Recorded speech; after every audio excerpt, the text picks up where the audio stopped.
Nous sommes ici à Tapente, un village de l'arrondissement de Pampam d'Alatakora, reculé dont peu de Béninois connaissent l'existence. Au cœur de ce village se trouve le foyer oratoire Sergio Bertoldini, un cadre d'éducation et de formation qui doit son histoire au père Sévère Yantoukwa Sani. Composé d'un grand dortoir, d'une salle polyvalente, d'une cuisine, d'un magasin, d'une bibliothèque et d'un bloc de toilettes, cet internat accueille des enfants de sexe masculin de toute région, de toute confession religieuse et surtout des enfants en situation difficile dans le but de leur donner la chance de fréquenter l'école. Tout est parti avec l'intention de redonner de l'espoir à l'enfance de ce village de Tepente. Un village qui a été abandonné pendant plusieurs années à cause de divers problèmes et que le diocèse de Nagitengo, à travers son évêque, Monseigneur Pascal Nkoué, en son temps, avait récupéré. Cet internat naît dans la même logique pour accueillir les enfants surtout déscolarisés, les enfants à scolariser et surtout aussi les plus démunis et les déshérités pour pouvoir leur donner la chance aussi de pouvoir fréquenter l'école. Le centre Sergio Bertoldini est géré par un personnel aimable et dévoué à la tâche, engagé pour le bien-être des enfants. Je suis la maman des enfants. Je mets la propreté dans toute la maison, bien sûr avec les enfants, pas toute seule. Je le fais avec les enfants, je fais le ménage, en tout cas la propreté, l'hygiène pour toute la maison. S'ils sont sales, c'est moi, s'ils sont propres, c'est moi. Et je m'occupe de leur lessive. J'apprends aux enfants à chanter les chants religieux, les prières pour le repas, les prières et avant d'aller à l'école et les prières après le repas. Au-delà de la formation scolaire, d'autres activités spécifiques sont menées ici. La toute première, ce sont les travaux domestiques. Parce qu'effectivement, il faut que les enfants apprennent certains travaux domestiques. C'est pourquoi le matin, quand ils se lèvent, il y en a qui sont chargés de balayer la cour, de laver les ustensiles, de prendre la douche eux-mêmes, de nettoyer les endroits où ils vivent, que ce soit les dortoirs, les douches, le réfectoire, ainsi de suite. Et même de s'aider entre eux à préparer le petit déjeuner. Quand il dit préparer, ce n'est pas la cuisine, à mettre ensemble les choses pour que ils puissent recevoir le petit déjeuner. Après les deux travaux domestiques, il y a bien sûr l'école, parce que c'est un des motifs principaux pour lesquels les enfants sont dans cette maison.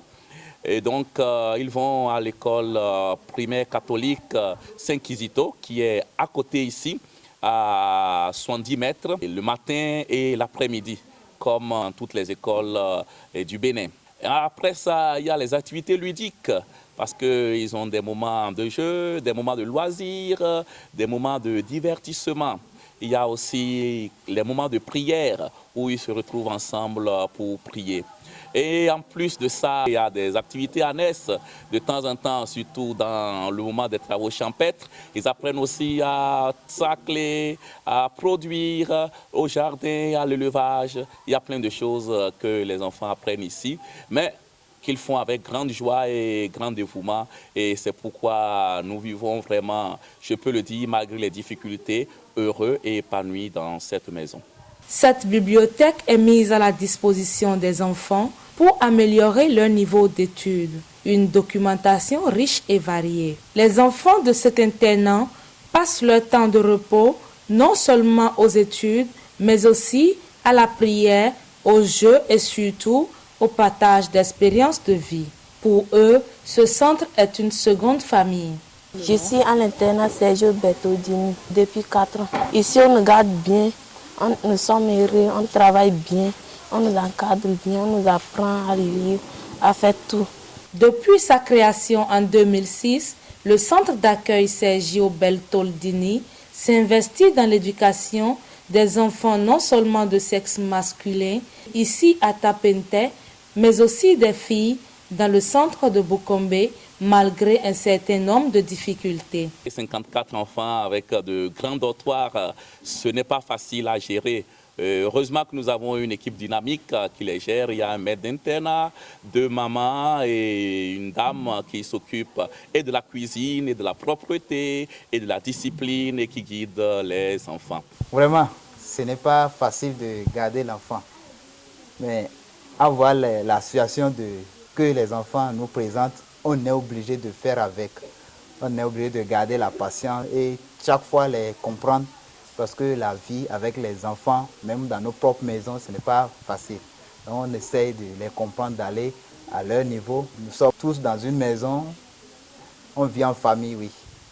Chaque enfant qu'on enseigne est un homme qu'on gagne. Un appel est ainsi lancé à toute structure qui se soucie du bien-être et à l'éducation des enfants. Quand on éduque un enfant, c'est pour toute une société. Voilà pourquoi, en lançant l'appel aux parents, je lance aussi un appel à tous les organismes, toutes les associations et tous ceux qui peuvent, d'une manière ou d'une autre, nous aider dans l'éducation de ces enfants-là. Non seulement pour redonner un avenir à ce village qui est en train de prendre vie déjà, mais aussi pour donner vie aussi à nos sociétés qui ont besoin d'enfants qui vivent heureux et épanouis, et comme ça préparer aussi un meilleur avenir pour nous tous. Les activités du Centre Sergio Bertoldini se déroulent dans la laïcité, l'amour et le partage. Le village de Tapente n'ayant pas encore les cours secondaires, ces enfants auront-ils la chance de continuer à vivre ensemble cette expérience de vie familiale après les études primaires?